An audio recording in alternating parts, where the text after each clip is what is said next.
India அடுத்த 30 நாட்களுக்கு ரஷ்யாவிடம் oil வாங்கலாம் அப்படின்னு அமெரிக்கா அனுமதி கொடுத்திருப்பதாக செய்திகள் வருது. இந்தியாவுக்கு அனுமதி கொடுப்பதற்கு அமெரிக்கா யார்? இப்படி ஒரு கேள்வியை கேட்பதற்கு பதிலாக மோடியினுடைய அடிமை கூட்டம், நிச்சயமாக அதை அப்படிதான் சொல்லணும், மோடியினுடைய ராஜதந்திரத்திற்கு கிடைத்த வெற்றி இது அப்படின்னு புகழாரம் சூட்டுகிறார்கள் பாஜகக்காரர்கள்.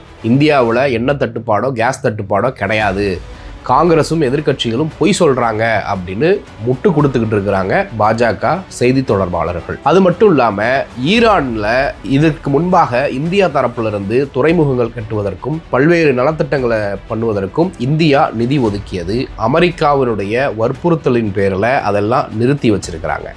இப்பொழுது நீங்கள் யாருக்கிட்ட ஆயில் வாங்கணும், எத்தனை நாளைக்கு வாங்கணும், வாங்கக்கூடாது அப்படின்னு இந்தியாவை டிக்டேட் பண்ணுற அளவுக்கு மோடி இந்தியாவை ட்ரம்ப்புக்கிட்ட அடமானம் வைத்திருக்கிறாரா? தன்னையும் தன்னுடைய நண்பர்களையும் காப்பாற்றிக் கொள்வதற்கு இப்படிப்பட்ட ஒரு தேச துரோகங்களை செஞ்சுருக்கிறாங்களா அப்படிங்கிற சந்தேகத்தை இன்றைக்கு சமூக வலைதளத்தில் மக்களே பேச ஆரம்பிச்சிருக்கிறாங்க. மோடிக்கும் பாஜகவுக்கும் ஆதரவு தெரிவித்த நபர்களே இப்பொழுது பொங்கி எழுந்து வராங்க. அமெரிக்கா எப்படி இந்தியாவிற்கு டிக்டேட் பண்ணலாம், அது மட்டும் இல்லாமல் இந்திய மண்ணில் அமெரிக்க secretary of state, deputy secretary of state வந்து ஒரு கருத்தை சொல்லியிருக்கிறாரு. சைனாவோடு பண்ணின தப்பை நாங்கள் பண்ண மாட்டோம், இந்தியா எங்களுக்கு ரெண்டாவது தான், இந்தியா ஒரு நாளும் எங்களோடு போட்டி போட நாங்கள் அனுமதிக்க மாட்டோம்னு இந்தியாவில் வச்சு பேசுகிறாருன்னா மோடி எவ்வளவு சிக்கியிருக்கிறாரு அப்படிங்கிறது தெளிவாக தெரியுது. இதை பற்றின ஒரு விரிவான செய்தியை தான் இந்த வீடியோவில் நம்ம பார்க்க போகிறோம்.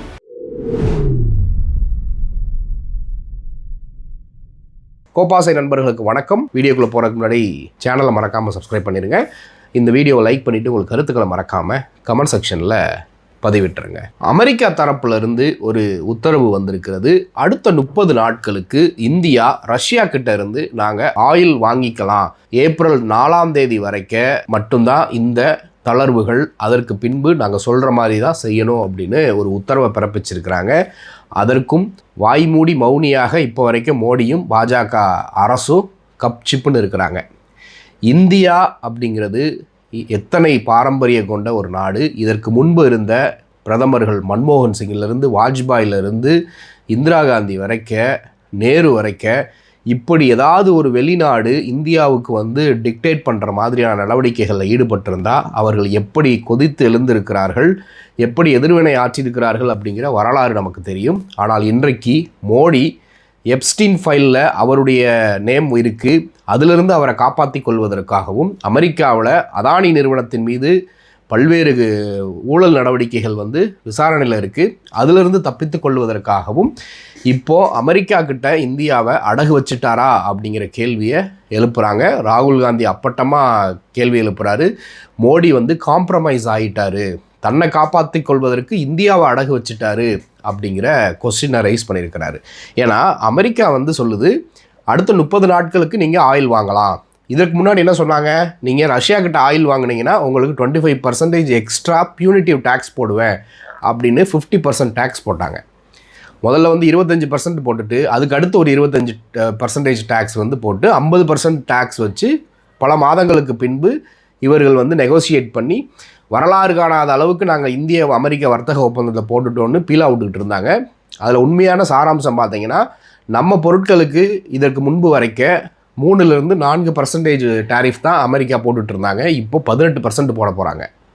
அது மட்டும் இல்லாமல் அமெரிக்க பொருட்கள் இந்திய சந்தைக்குள்ளே வருவதற்கு, குறிப்பாக விவசாய பொருட்கள் வருவதற்கு 0% டேக்ஸ் வந்து போட்டிருக்கோம் அப்படின்னு சொல்கிறாங்க.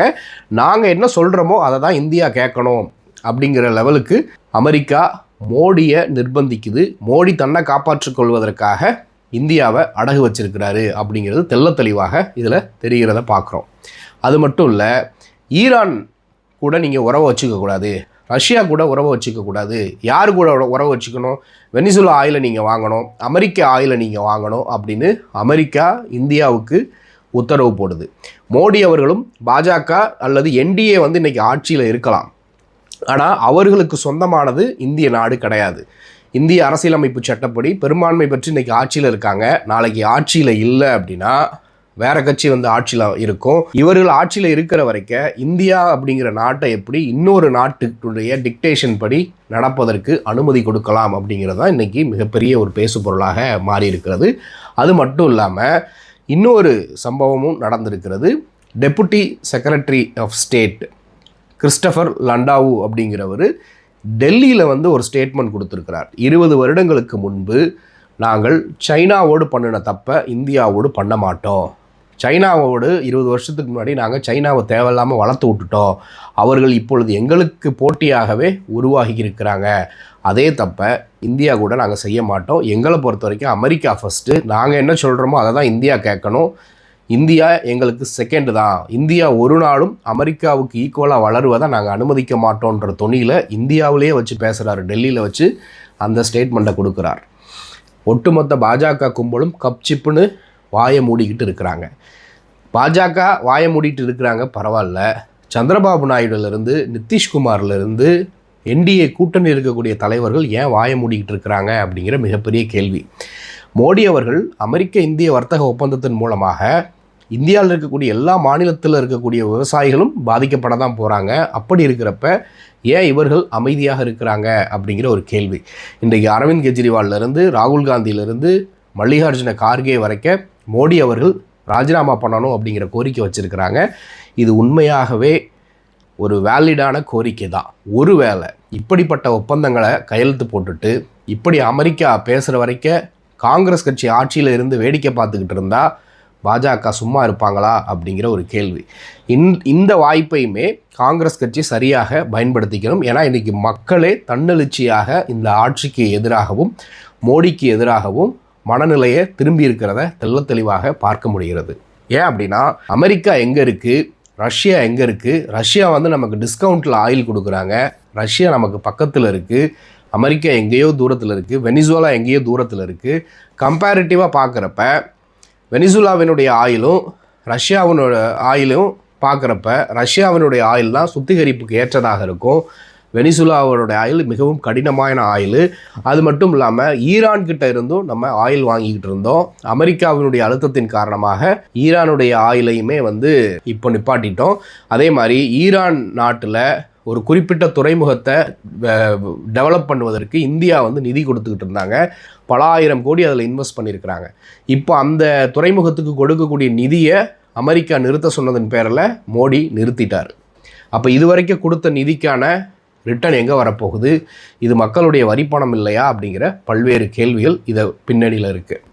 அது மட்டும் இல்லாமல் சமீபத்தில் மார்ச் 3ஆம் தேதி பார்த்திங்கன்னா IRIS டேனா அப்படிங்கிற ஒரு போர் கப்பல், அந்த கப்பலில் 100க்கும் அதிகமான வீரர்கள் வந்து இந்தியாவினுடைய அழைப்பின் பெயரில் விசாகப்பட்டினத்தில் வந்து இந்திய இராணுவம் மற்றும் ஈரானுடைய இராணுவ வீரர்கள் சேர்ந்து கூட்டு பயிற்சி மேற்கொண்டுட்டு திரும்பி நாட்டுக்கு செல்லக்கூடிய வழியில் அமெரிக்க நீர்மூழ்கி கப்பலால் அந்த கப்பல் தாக்கப்பட்டு 100க்கும் அதிகமான நபர்கள் வந்து இறந்து போகிறாங்க. அந்த க்ரூ இருக்கு இல்லையா, ஈரான்லேருந்து வந்த க்ரூ வந்து நம்ம நாட்டு பிரசிடெண்ட் திரௌபதி முர்மு அவர்களோட ஃபோட்டோலாம் எடுத்திருக்கிறாங்க. அவங்கள இன்வைட் பண்ணதே இந்தியா தான். ஸோ இன்வைட் பண்ணிவிட்டு ப்ராக்டிஸ்லாம் முடிச்சுட்டு திரும்பி போகிற வழியில் அமெரிக்க கப்பல் அவர்களுடைய கப்பலை தாக்கி இறந்து போயிருக்கிறாங்க. ஸ்ரீலங்காவை கடந்து போகிற வழியில் இந்திய பெருங்கடலில் அப்படி ஒரு சம்பவம் நடந்திருக்கிறது. இதுவரைக்க மோடியோ இந்திய அரசாங்கம்னு சொல்கிறத தாண்டி மோடியினுடைய அரசாங்கம் இதை குறித்து கண்டனங்களை தெரிவிச்சிருக்கிறாங்களா அப்படின்னு தேடி பார்த்தாலும் கண்டுபிடிக்க முடியலை. காரணம், வாய்மூடி மௌனியாக இருக்கிறாங்க.